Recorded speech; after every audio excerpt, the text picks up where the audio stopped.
para happy!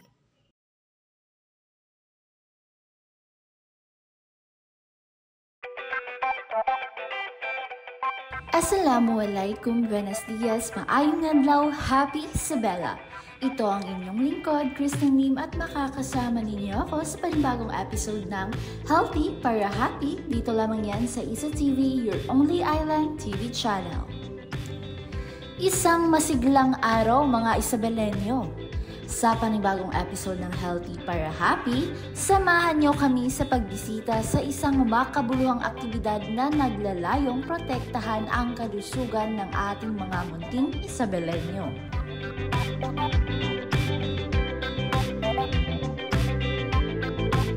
Noong April 30, 2025, ginanap ng City Government of Isabela sa pangunguna ng City Health Office ang culmination activity para sa World Immunization Week 2025 na may temang Magpabakuna, Bakuna sa Lahat, Kayang-Kaya.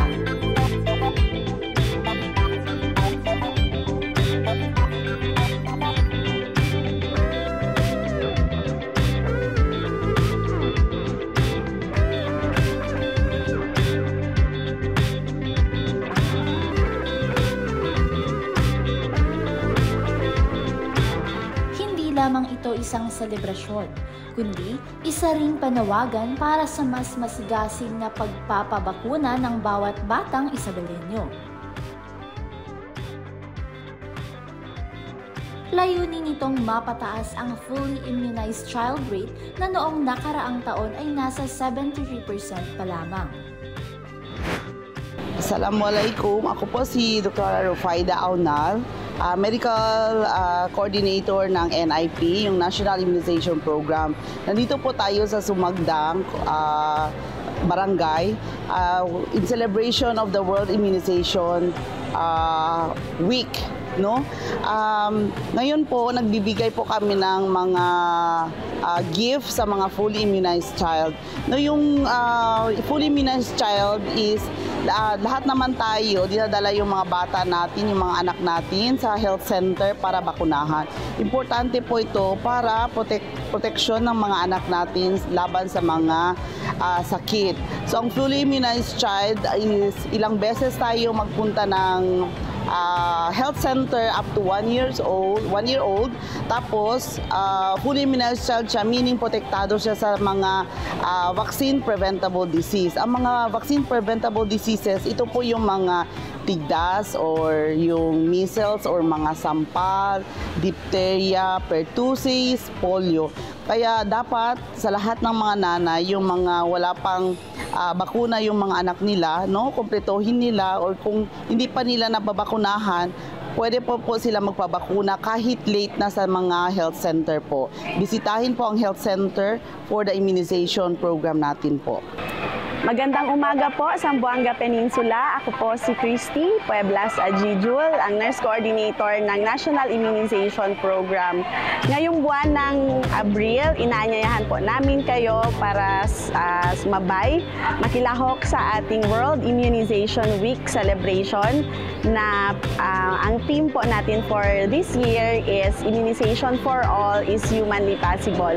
So ang ating objective po para sa ating World Immunization Week ay umabot po tayo or lahat po ng ating mga chikiting ages 0 months to 12 months old ay magiging matag po natin sila ng fully immunized child wherein lahat po ng mga kailangan nilang bakuna ay maibigay po sa kanila on time. So, lahat po ng ating mga parents, lahat po ng ating mga nanay, mga tatay, mga guardians po at ang ating komunidad, lahat po ay inaanyayahan namin na maging advocate din po ng ating National Immunization Program dahil naniniwala po tayo dito po sa ating mga bakuna na binibigay ng ating gobyerno.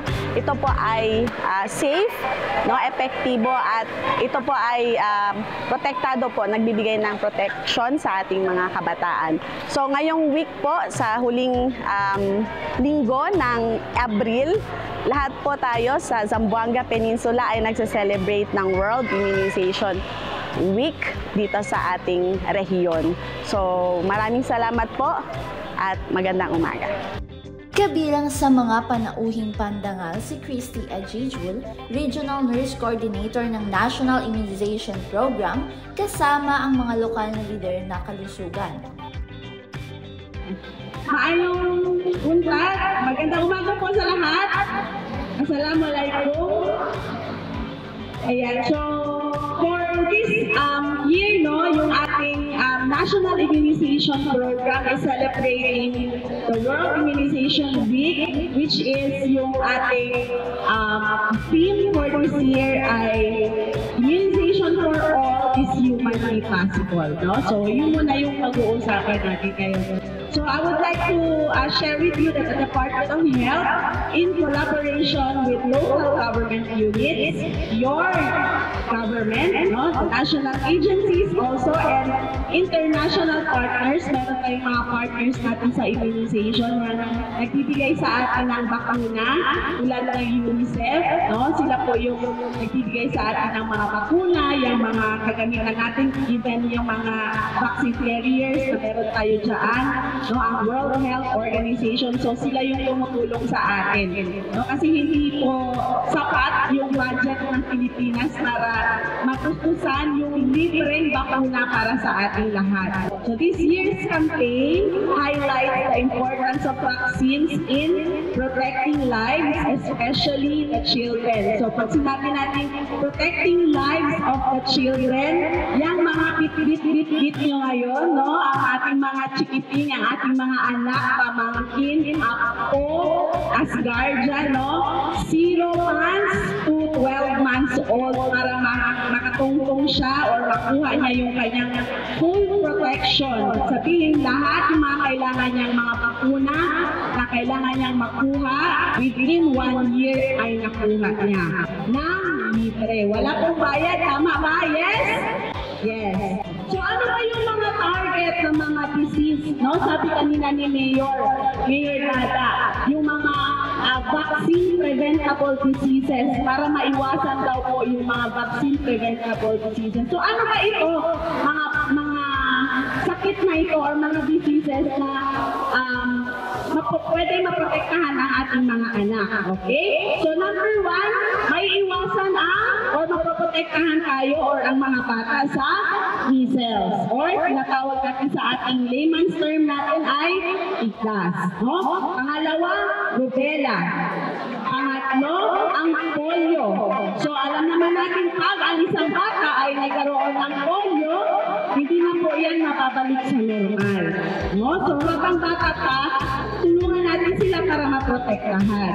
Hepatitis B, may libre tayong hepatitis B na vaccine. Pagkapanganak, binibigay yan ng ating health center. And other vaccine preventable diseases. So marami pang iba. Hindi lang bata ang kinikater ng ating programa. Meron din tayong mga grade 1 at grade 7 na binibigyan natin ng measles, rubella. Binibigyan natin yan sa eskwela naman. Every August naman, August yan. Yan yung always natin na schedule. Minsan, nagkakaroon lang tayo ng problema pag hindi po nakakarating on time yung mga bakuna. So, nag-move lang yung schedule. Pero yung definitely, yung pinaka-schedule natin ay August. Yun yung sinasabi natin or alam natin sa tawag na school-based immunization. Para naman sa mga grade 4 na babae natin ng mga anak, kapatid, binibigyan din po sila ng HPV, Human Papilloma Virus Vaccine. Yun naman ay para makaiwas tayo ang ating mga kababaihan sa sakit na cervical cancer. So, libre yun. Hindi natin yung kailangan bilhin or hindi natin kailangan pumunta kung saan-saan para maghanap. Nandyan lang yan sa ating mga health center.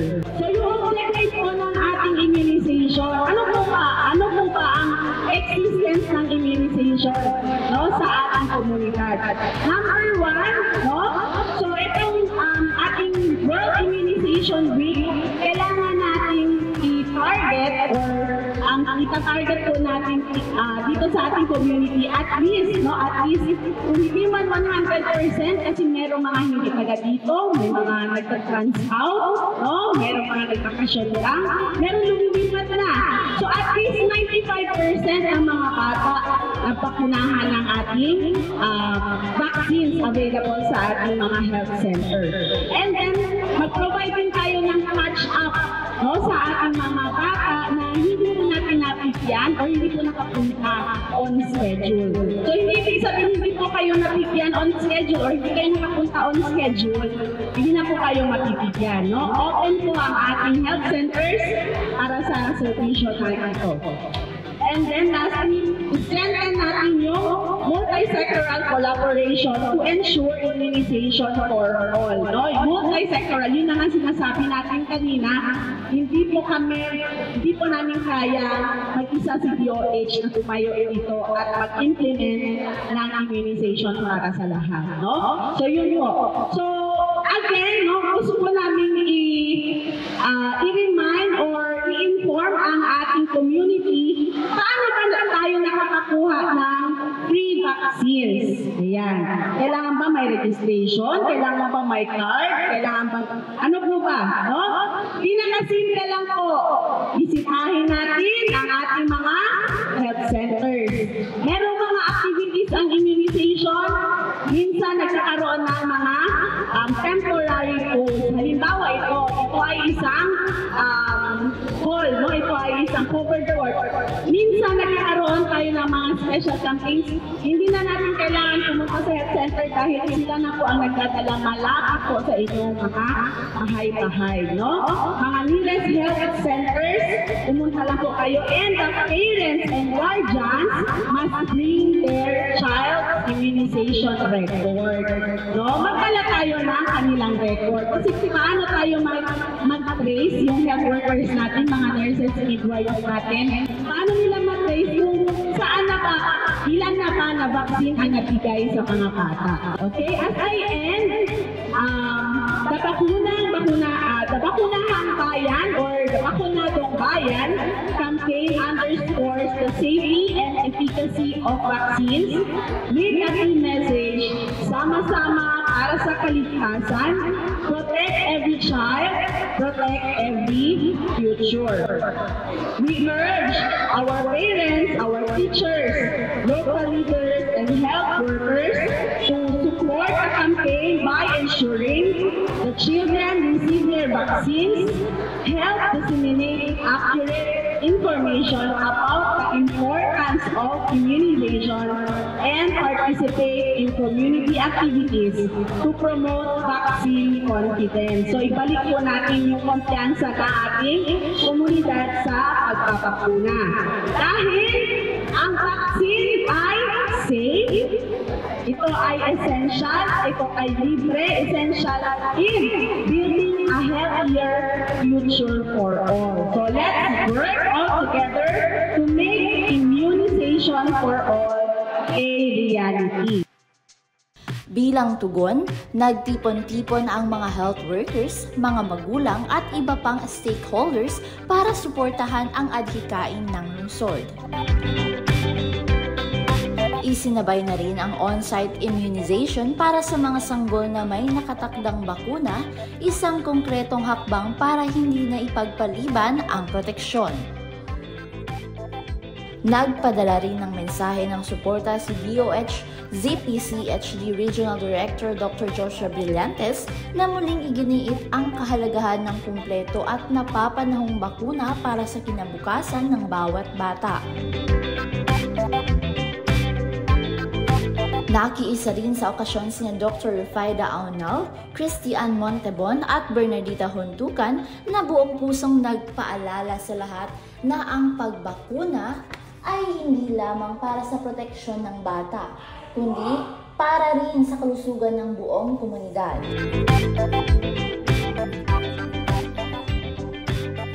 At bilang paalala na ang kalusugan ay kasiyahan, namahagi rin ng munting regalo para sa mga batang nabakunahan sa araw na iyon. Isang simpleng paraan para maipadama na ang pag-aalaga sa kalusugan ay may kapalit ng ngiti at ginhawa. Ito ay bahagi ng patuloy na kampanya ng Isabela City na tiyaking walang batang maiiwan pagdating sa mga bakunang nagbibigay buhay. Kaya mga kababayan, tandaan, magpabakuna para healthy at happy ang buong pamilya. Hanggang sa susunod na episode, ako si Kristen Lim para sa Healthy para Happy.